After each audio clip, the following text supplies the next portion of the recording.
Right, good afternoon gentlemen, we will go on to rule 2 now.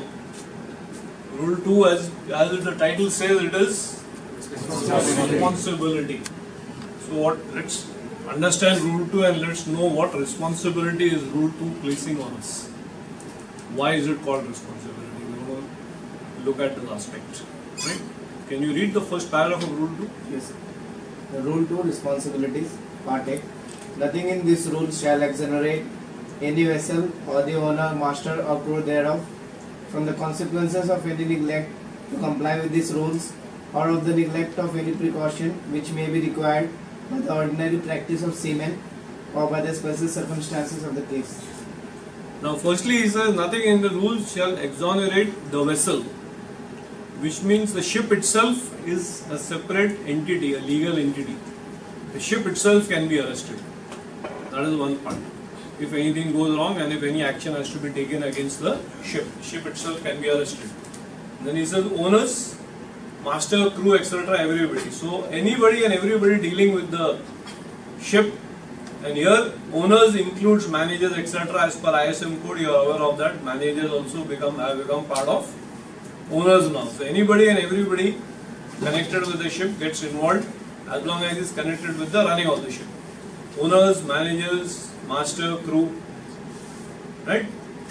They cannot be exonerated from taking any precautions required by ordinary practice of seamen or special circumstances of the case. Now, what is the ordinary practice of seamen? What do you understand by this term, ordinary practice of seamen? Common sense. Basically, common sense, yes. Right? Some practices of the ordinary practice of seamen are also handed over from seniors to juniors. Right? What do we call as traditions.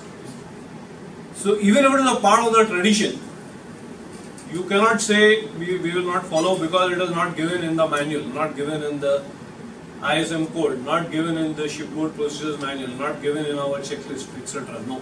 If it is an ordinary practice, common sense. Now, simple things are like, for example, you have to keep clear of a vessel at anchor. If you have to, why do you keep clear of a vessel at anchor? It is common sense, isn't it? A vessel at anchor cannot move. She doesn't have her engines ready. Plus, she needs to pick up her anchor to move from that position, which also will take time. So, as per common sense, as per ordinary practice of seamen, you will keep clear of vessels at anchor. Right?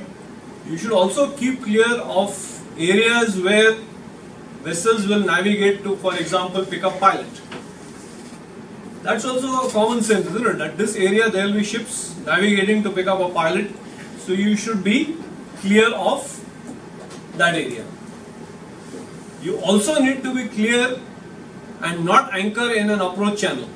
Of course, normally anchorage areas are marked. But still, sometimes anchorage area is congested, you find ships getting outside the anchorage area and they are being called by VTS or the port control or whatever and being told about it. But ideally, you should not anchor even in those approach channels because there will be ships moving up and down. The channel has to be kept clear. This is all common sense or ordinary practice of seamen. Then he also says special circumstances of the case. What could be special circumstances of the case? Now let's say, for example, two ships are meeting in a river passage. Now we know that the ship which is heading the current will be the one which will be easy to steer, isn't it? For her it will be easy to steer vis-a-vis the one which has got the current behind. So this first ship which is heading into the current or going against the current should be the one which should give way to the other vessel. This is special circumstance of the case. Right? This is what we can call good seamanship practice. So good seamanship practice would mean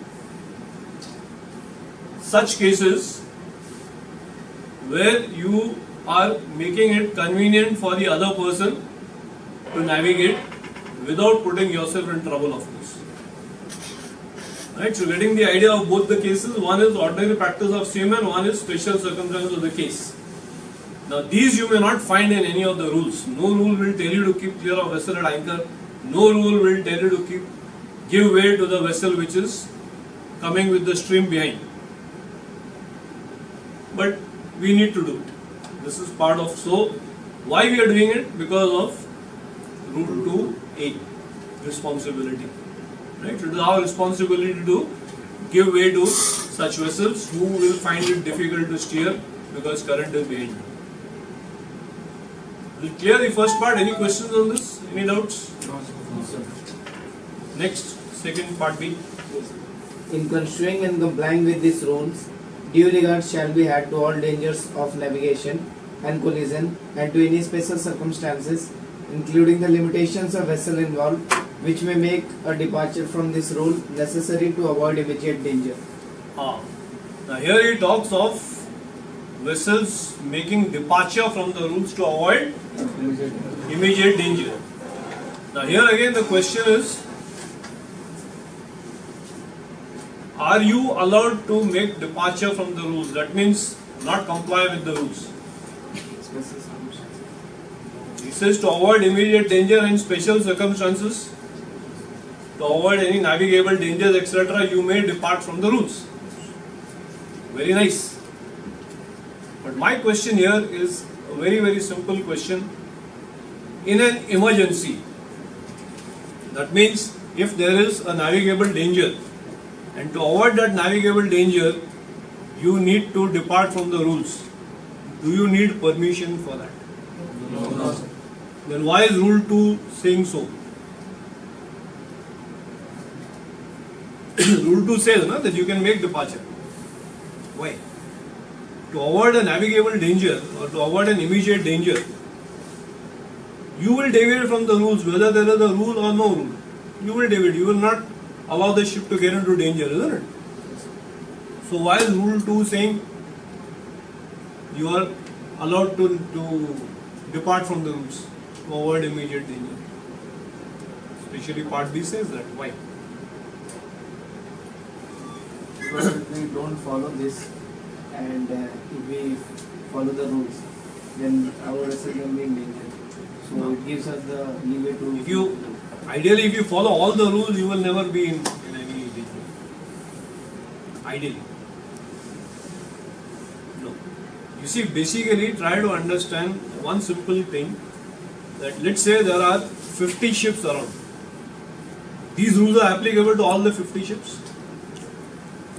So this part of rules, that means Rule 2B, is telling all the 50 ships that be careful. There may be some ship amongst you who will not take action as required by the rules because he is in the process of avoiding an immediate danger, and he may be making a deviation from the rules to avoid the immediate danger. Please look out for such vessels and keep clear of them as well. Now you understand the responsibility that this rule is placing on you. So Rule 2 is placing a very clear responsibility on you that if somebody else is deviating from the rules to avoid an immediate danger, you need to watch out for such vessels and keep clear of such a vessel which is deviating from the rules to avoid immediate danger. Is it clear now? Why is Rule 2 called as responsibility? It's your responsibility to keep clear of such vessels. Right?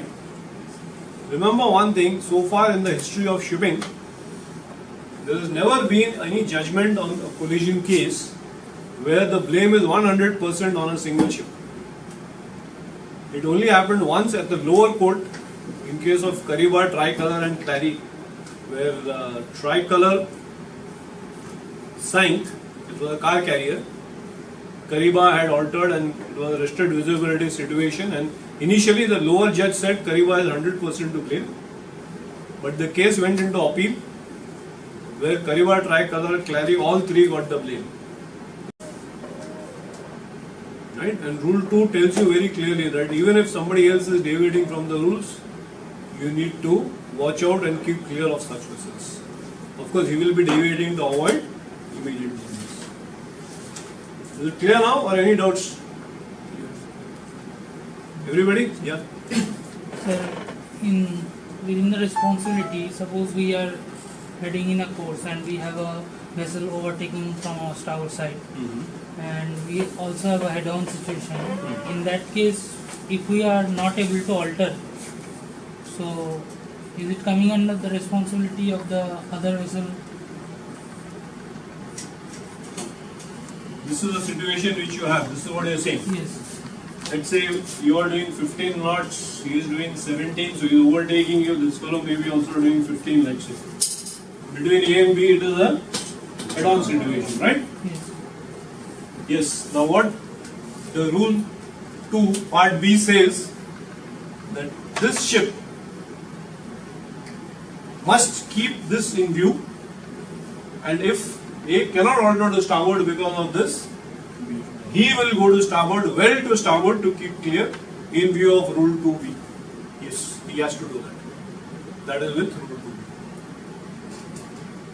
Of course, the other part here you could say is, why not A slow down? But slow down doesn't take care of a head-on situation. Slow down would have clarified the overtaking situation. I mean, made it more clear for overtaking, but not for head-on. For head-on, even if you don't alter to course to starboard, because head-on says you shall, each vessel shall alter course to starboard. So if you don't alter to starboard, you are not abiding by the rules, right? Or you are deviating from the rule. If you are deviating from the rule, he should watch out for you and go well to starboard. Simple example what he has said. Yes. So in this case, if we collide, if we end up colliding, then will we be to blame if we are vessel A? Yes. If you end up colliding, you will still be to blame. Though the blame may be less on you because of this situation, but you will still be blamed. Because the question would still be, you could have slowed down, then gone to starboard behind her. So that option would still be open to you. Isn't it? So it will be considered, yes. Yeah. Any other questions? If vessel B doesn't take action, then what should be the action by A? Same thing. Slow down. And then after this overtakes, alter to starboard and pass. If any situation arises, and if I take a full port turn, so. You are still deviating from the rules, even if you take a full port turn. But responsibility tells us if there is a, we cannot do that, others should take care of that. So that's why I said he's taking care. But if he doesn't take care, then I have to take care, and then I'll re-alter that. Yes. If he doesn't do it, then you go hard over to port and take a right round turn. So long as you don't collide, you are very much within the rule. But so still altering to port will be risky because if he suddenly turns, Yes. So you'll have to weigh your pros and cons. It will be risky. If he alters to starboard later on, then what happens? Right? So maybe a better action would have been slow down, let him go ahead, and then you can come to starboard. Because coming to starboard is your right. Coming to port is not your right. So ideally, you should slow down, let him go ahead, and then go to starboard. Sir, if we don't have a vessel C, if we have a shallow patch on the starboard side, then action by A, and if B is not taking that action. Two things. If you have a shallow patch here, then the question would be, why did you plot your passage plan close to a shallow patch? So that itself shows that you are being careless in making a passage plan. So that definitely would not be acceptable. Yes, sir, but action, because surveyors asked this question, the shallow patch on the starboard side, and B is not taking action, vessel B. So when you are in doubt, what are you supposed to do? Attract attention, fight short and rapid blast, etc. So do all that, attract the attention. Still you are not taking action. If you want to alter course to port, again you are deviating from the rules, you could do that. But then you should alter well in time. Right? Normally, let's say under normal circumstances, if you are going to take action at, let's say, 8 miles, in this case you should take action at about 12 miles. Yeah. Anything else? Any other questions? Any other doubts? Anybody? No, sir.